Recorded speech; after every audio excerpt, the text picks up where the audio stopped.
Om Shri Ganeshaya Namaha. Om Vakratunda Mahakaya Suryakoti Samaprabha Nirvignam Kurumedeva Sarvakarachu Sarvadam Ganganapate Namaha. Guru Brahma Guru Vishnu Guru Deva Maheshwaraha Guru Deva Param Brahma Tasmai Shri Guruve Namaha. Sarva Mangala Mangalle Shive Sarvartha Sadhike Sharanya Trambake Devi Narayani Namostute. Om Namo Narayanaya Om Namo Bhagavate Vasudevaya Om Namah Shivaya. Shri Hanumanji Maharaj Ki Jai. Welcome to Nitya Satsang. Today is the 17th of July 2025.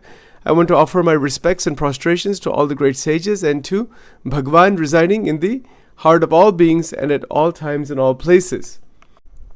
With that prarthana, we are continuing to examine Prem-Lakshana Bhakti. Prem-Lakshana Bhakti is pure, undifferentiated love that is towards God. So love towards God basically means the same thing as love towards the essence of all of existence. There's no difference between the two. Everything that exists in our perception is also the energy of Bhagwan. It is the material energy, the inferior energy. It is the Bahir Shakti, Bahiranga Shakti. So that same power is also present as internal potency.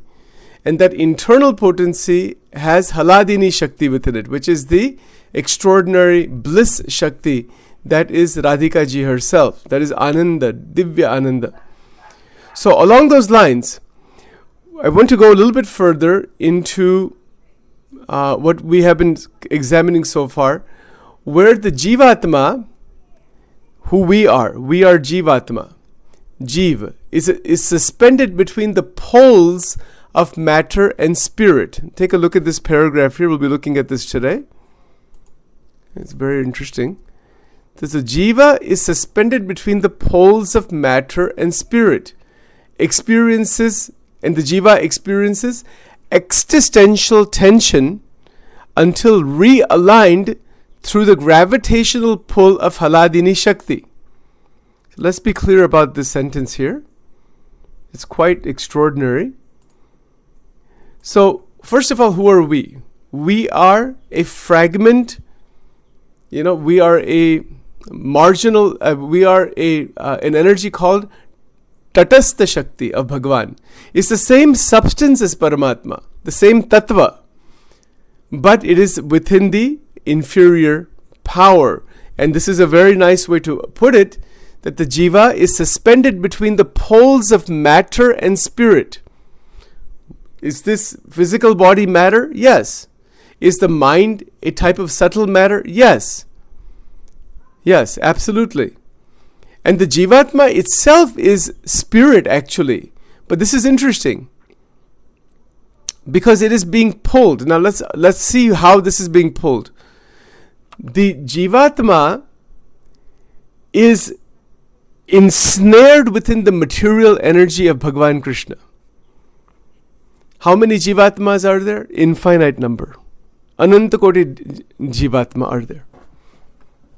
So those Jivatma are infinite in number, and they are within the entrapment of the material Shakti of Bhagavan Krishna. So the Jivatma is actually the Atma Tattva that is completely separate from Prakriti. In its essential Swarupa, it is Sat Chit Ananda. It is not entangled with Prakriti as such. But somehow it has gotten engulfed inside Prakriti, and then through ignorance, through Agnan, it's called Bahirmukh. It's turning away from Paramatma. That Jivatma identifies with the experiences of Prakriti and then is lost inside the realm of Prakriti for just infinite lifetimes. So the goal here is to utilize the body, the senses, and turn the attention towards Paramatma. That is called Sanmukh. There's two words, Sanmukh and Bahirmukh. Bahirmukh means away from the Lord, and Sanmukh means keeping attention towards Paramatma. Now, as we take this journey forward, one step at a time, one day at a time, there is this suspension. We realize that the Jivatma is suspended between the poles of matter and spirit. Well, how is this suspended this way? How can that be? Well, in Vedanta there are two words, Anvay and Vyatirek.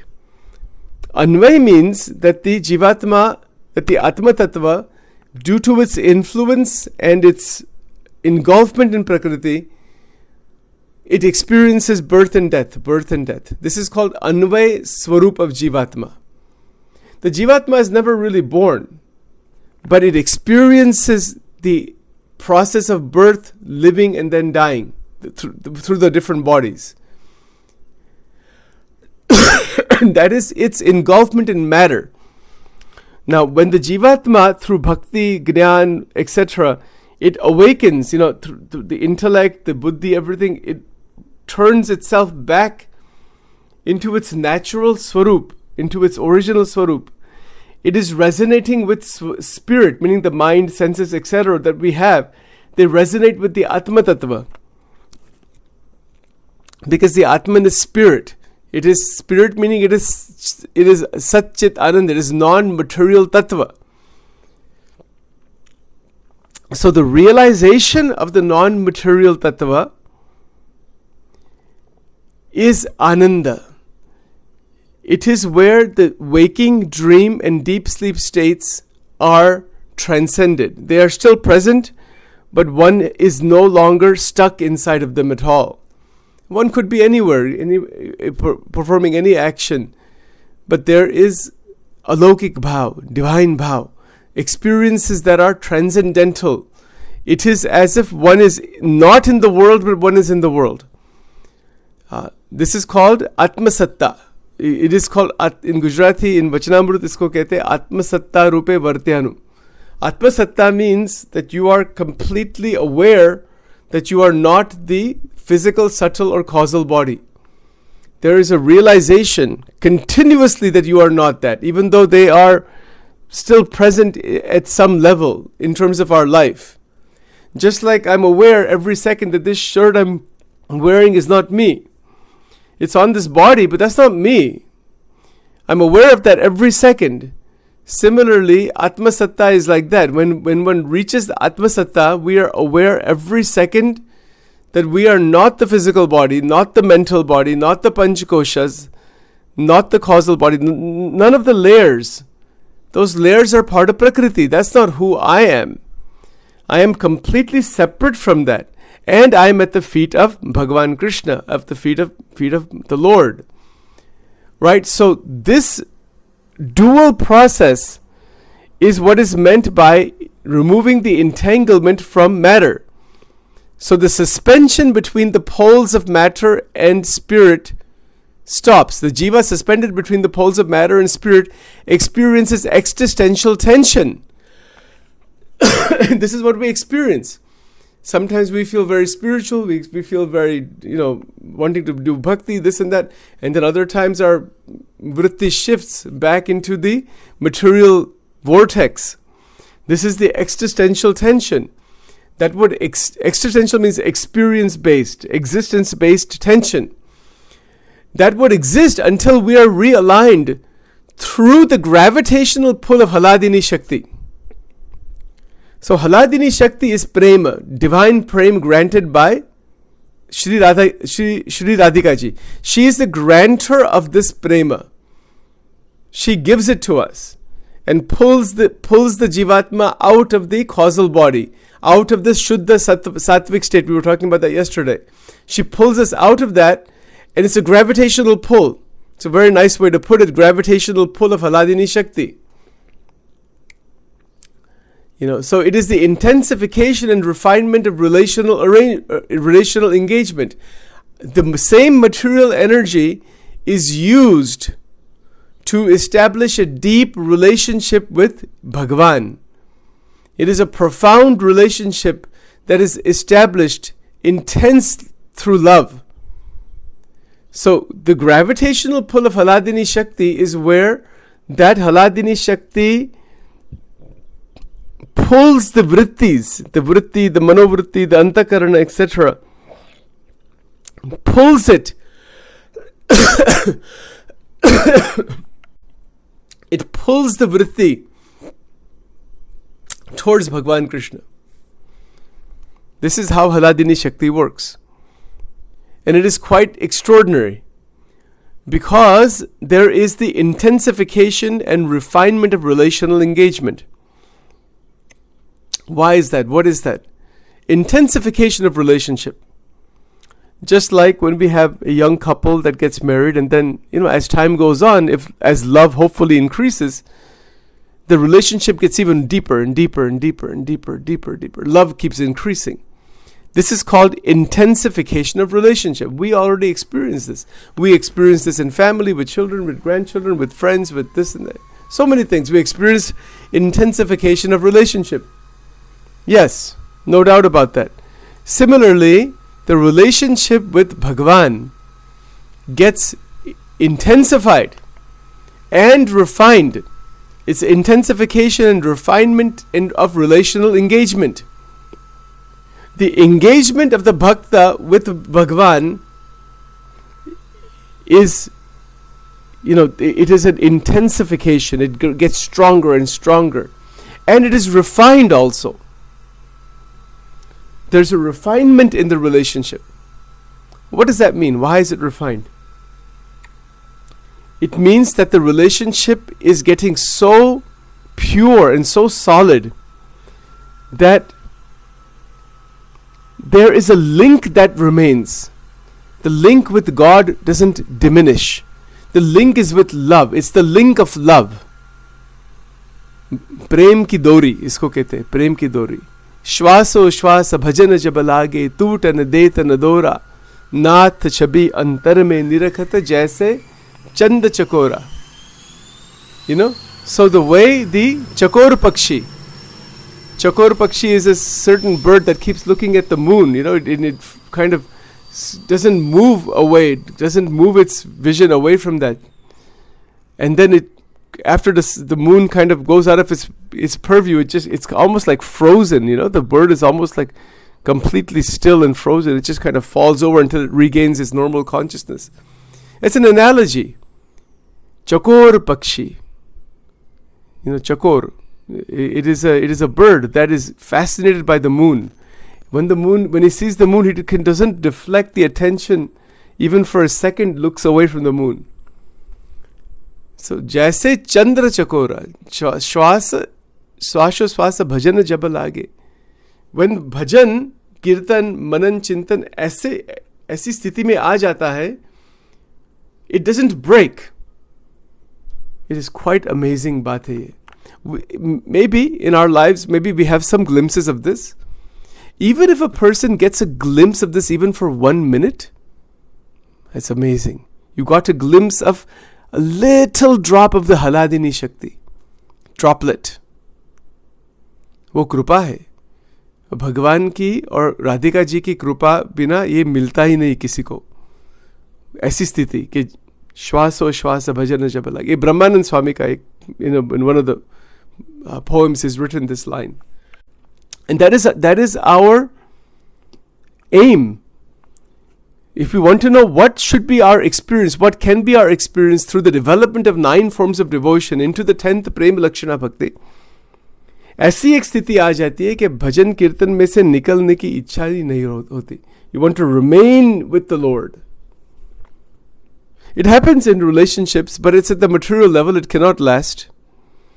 If we are in very much love with somebody, maybe in a deep, intimate connection, romantic connection, something like that. And then I'm using that as an example because we understand these examples. This thing about Akhanda Bhakti is very difficult to understand. But we get a glimpse of this for some time, maybe 5 minutes, 10 minutes. And then we say, I just want to be in this forever. There's a lot of Hindi songs, film songs. Lots of them that talk about this. Because if we get a glimpse of this, but it is very temporary. It doesn't last, and it cannot last. It is only a glimpse. It is only just a reminder of the Haladini Shakti. ये जो सब love songs जो है ना, all in those Bollywood love songs that are there, वो Haladini Shakti का ही स्वरूप है. By the way, if you do not realize that, you can try it sometime. Take your favorite Hindi love song and stand in front of the Murti of Radhika ji. Try it sometime. I don't think anybody tried that. Try it sometime. But I don't know all the names of all those songs. But so you take your favorite, love song, Hindi Bollywood love song, and go in front of the Murti of Radhika ji. You will immediately see what is Maya and what is Divya Shakti. Because inside those songs, somewhere or another, there is the purity of emotion. And somewhere or another, depending on how the song is constructed, there can still be the I and the you. Depends on how it is constructed. You see? So you can use actually these material songs to understand what is the Haladini Shakti. I don't think anybody has tried that. If you stand in front of Murti of Radhika ji and listen to your favorite Bollywood songs, has anybody tried to do that? Do it sometime and see the experience. इसमें क्या होता है actually? You'll find out exactly what is Maya. रजोगुण क्या है, तमोगुण क्या है, सत्वगुण क्या है, अहम क्या है, और pure bhakti क्या है. All of this becomes clear by utilizing a Bollywood song. It sounds crazy. And then put on a beautiful bhajan. Put on a mantra. Put that on and stand in front of the Murti of Bhagwan Krishna and Radhika ji. क्या अनुभव होता है इसमें? Notice what happens inside. Because so many people are brought up with all of those memories of different past lovers and romance and relationships, and all of that stuff comes up when we listen to those songs. And the Rajsik bhav, the aham bhav, different feelings, different memories, regrets, the onslaught of Maya becomes available to us. And when we see that, push pause on that, take deep breaths and ask Radhika ji for her blessings to take us out of the vortex of Rajas, Tamas and Sattva and all the different vortex of the memories. You can utilize your favorite romance songs to realize God. Why not? Has anybody tried to do that? But we don't know how to do that. That's the question. Because that is also Bhagwan Krishna's energy. But it is inferior energy. Because it is Rajsik. And the bhav is different. The bhav is very intense in terms of, the experience is qualitatively within Rajas. And sometimes within Tamas, mostly Rajogun. The romance that is there between a young couple. What is that? It is Raj. It has its own experience. Now, is it possible to have a romantic relationship with Bhagwan Krishna? Absolutely. That's the whole point. That's what Chaitanya Mahaprabhu taught. Chaitanya Mahaprabhu was a lover. The lover of Paramatma. But that love is beyond the three gunas of Maya. Isko gunatit prem kehte hai. And what we experience through the body, mind, senses in our relationship is within the realm of the three gunas of Maya. That is the big difference. That is the massive difference between the two. And the experience is different also. When there is a Rajas experience with a physical being, with a partner, that is only a fragment. It is the tiniest fragment of Haladini Shakti. But the source is only one. The source cannot be two different things. इसका भी source वो ही है. I hope this is clear. Think of it this way. If you have a generating station,